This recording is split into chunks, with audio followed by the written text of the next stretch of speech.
Kirsten Dunst is just, you remember Kirsten Dunst? She was an actress. She was in Spider-Man. She's just gone on the record in an interview to complain.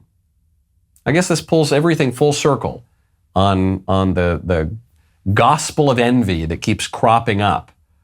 Katie Couric's accusing the right of that. Really, it seems to be a little more prominent on the left and all of the grievance. And well, here's a grievance from a very famous, very wealthy Hollywood actress, Kirsten Dunst, who's upset that in the movie Spider-Man, she didn't make as much money as her co-star. Hopefully, the way I carve my path will help other, actresses. But I definitely grew up in a time with major pay disparity between the lead actor and myself, even though I had been in Bring It On and he hadn't. You know what I mean? I had more success in my box office than he did. And I was 17. I'm still learning. When you're that age, I'm still learning my taste in film. I didn't even think to ask. I didn't even know there was a place to challenge it. That's how it felt at 17.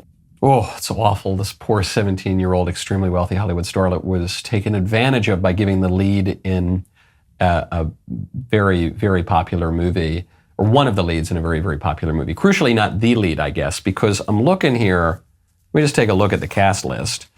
Tobey Maguire, who apparently made more money than her on this movie, he played Spider-Man in the movie Spider-Man. And Kirsten Dunst played Spider-Man's girlfriend. So they didn't have exactly the same job. This isn't, a disparate pay for the same work. Tobey Maguire was the title character. She says, yeah, but I was more famous than he was going into it. I don't know, maybe you were, but, so what? That's true in a lot of movies. You get a more established actor is in a supporting role, and the newcomer is in a major, but he's Spider-Man. Of course, Spider-Man's going to make more money than Spider-Man's girlfriend in the movie Spider-Man. That's just how it works. And it brings up a broader point about work and all this grievance mongering and all this activism, which comes down to a leveling kind of egalitarian leftism. This is when the modern liberals really start to sound like actual communists, when they just want everybody to be given the exact same thing regardless of the distinctions in their life or the functions they perform. When we hear talk of the wage gap, whether it's in an office or whether it's in Hollywood, we're told that people are paid more or less money for the same work. No two people have the same job. No two people perform the same work. No two people are the same. We're all a little bit different. We all do things a little bit differently. Some people perform their work a little faster, some people a little less fast. Some negotiate a little harder, some negotiate a little less hard. Some show up a little early, some show up a little bit later. We have different roles in our companies, we have different roles in movies. We're all a little bit different. No two people are alike. And beneath this leftist demand for, equal pay for actually unequal work or whatever, is a leftist premise that we're all really the same. We're all kind of interchangeable. We're all just cogs in a machine. No, Spider-Man and Spider-Man's girlfriend are not interchangeable in the movie Spider-Man. Okay, they're complementary. They're nice. They go together. They make a nice story, but they're not. No two people at a company, at a factory, in the field, anywhere, are totally interchangeable. We're unique. We all have different strengths. And when you want to level and make everything just homogenous and bland and boring, that is not merely an attack on conservatives. It's not merely an attack on this group or that group. It's an attack on humanity, where we are all distinct. We all have something that we can contribute. And the left wants to erase all of those beautiful distinctions that really do add the spice of life that we once called variety, now we call diversity, but they don't really want any such thing. Text Knowles to 989898. The cost of living has already increased 17% this year and continues to rise despite interest rate controls. As our national debt continues to skyrocket, you need to be confident in the financial services companies you work with, especially regarding your money and future. Birch Gold is a proven industry leader that you want on your side. They demonstrate how precious metal investments can fortify your lifestyle and retirement, even in turbulent economic times. These days, I bet a lot of people are wishing they had a little bit more gold. Birch Gold understands that navigating financial decisions can be daunting. That is why their expertise, coupled with their customer care process, ensures that your purchase or IRA setup is a breeze. If you're considering converting an existing retirement account into a precious metals IRA, their dedicated in-house IRA department is there to guide you every step of the way, making the process feel as simple as a walk in the park. Birch Gold values your questions and concerns. Their team is always available to provide answers and clarity, whether it's about fees, taxes on rollovers, or the timing of the process. They are here to ensure you feel heard and informed. Right now, text Knowles, KNWLAS, to 989898 to talk to one of Birch Gold's experts and claim your free info kit on gold. You will learn how to convert an existing IRA or 401k into a tax-sheltered IRA in gold. Best part is, it doesn't cost you a penny out of pocket. Text Knowles to 989898. That is Knowles to 989898. Katie Couric, the longtime host of the Today Show on NBC, just sat down with Bill Maher. Katie Couric has a theory on what motivates the Trump voters. We've always heard it's the racism, it's the hatred, they're evil, they're insurrectionists, they're this, they're that. But one charge that we have not heard in a little while is that they're big, dumb, fat idiots.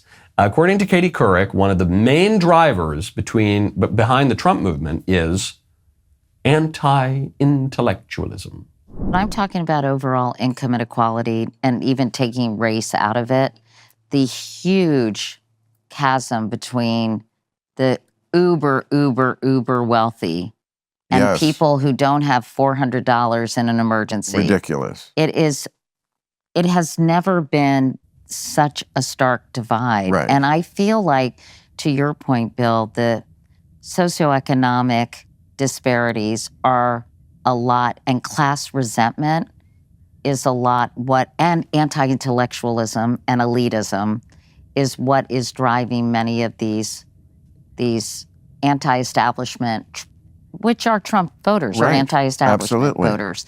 So I think that is a huge problem that we have to address. I mean, globalization and, the transition from an industrial to a technological society. I mean, I don't know if you've ever been jealous of what someone else has or resentful.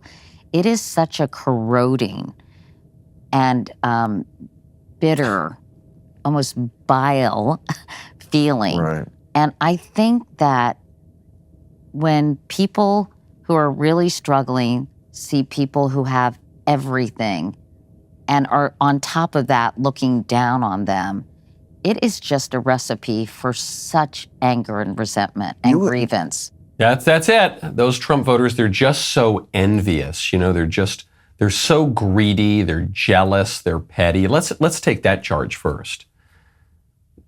There have always been socialists. Well, in recent decades, there have been socialists in the Democratic Party, but they usually kept quiet about it. Now they're a little more open about it. They will be card-carrying members of the Democratic Socialists of America. And the Democrats now want to lecture us about envy.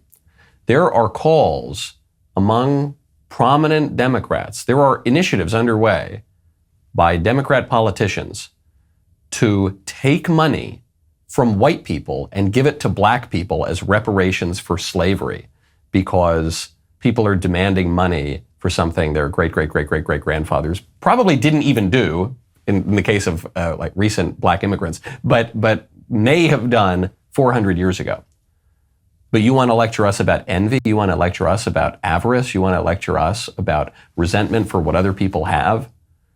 We are hearing from prominent Democrat politicians that America is stolen land, that we stole it from the indigenous and we need to give it back. But you want to lecture us about, give me a break. I think this is a little bit of projection. The envy.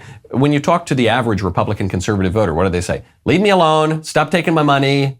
Please stop messing up my life. I just kind of want to have my job and do my thing and have my family. And you guys just keep coming in and taking more of my money and taking more of my rights away and taking and messing up my way of life. Give me a break. But then to the charge of anti-intellectualism. This is the part that Katie Couric said that I think is fair. I do think there is a strain of anti-intellectualism, not anti-intelligence, not anti-truth, not anti-education even, anti-intellectualism on the right. Why is that? Because our intellectuals don't know the difference between a boy and a girl anymore. That's why. That's why we're a little skeptical of the intellectuals, because the intellectuals, for decades, but especially in recent years, have demonstrated themselves to be complete idiots who don't know anything about anything, who don't know the difference. They don't know what a woman is. Remember that Matt's whole movie? That's what that's about. These are people who don't know what a border is. These are people who don't know what a baby is. The intellectuals are big dummies. If the intellectuals in our society, the leading public intellectuals, if they were really smart and really effective and efficient, we wouldn't be so skeptical of them. Our problem with the intellectuals right now is that they don't appear to be very intelligent. They certainly don't appear to be educated. There are some intellectuals who are not quite as prominent because they're not members of the liberal establishment. There are plenty of conservative intellectuals. There are way more serious think tanks on the right than there are on the left. There are way more serious meetings and conventions. There's much more engagement with real intellectual history, real threads of philosophy on the right than there is on the left right now. And what does the left do when that happens? They try to shut it down. When a conservative tries to give a speech on a college campus, what do? I've been at the center of this a number of times. They try to shut it down. When a group of mainstream conservatives, including many intellectuals, all organized by a philosopher, decide to hold a conference in Europe, what happens? The libs try to shut it down. That's our problem with the intellectual. That's what's leading to the anti-intellectual sentiment right now on the right. Katie Couric says there's an anti-elite sentiment. Right, because our elites are incompetent and they're stupid and they're leading us off a cliff. That's why it's not that we hate elites in general. It's not that we hate intellect. Far from it. We just want our elites to care for the common good, to have proper function of their intellect, and to do things that are smart and good, not stupid and evil, which is what we're getting. That was a great clip. If you want more of them, you got to ring the bell. Subscribe. We'll see you next time.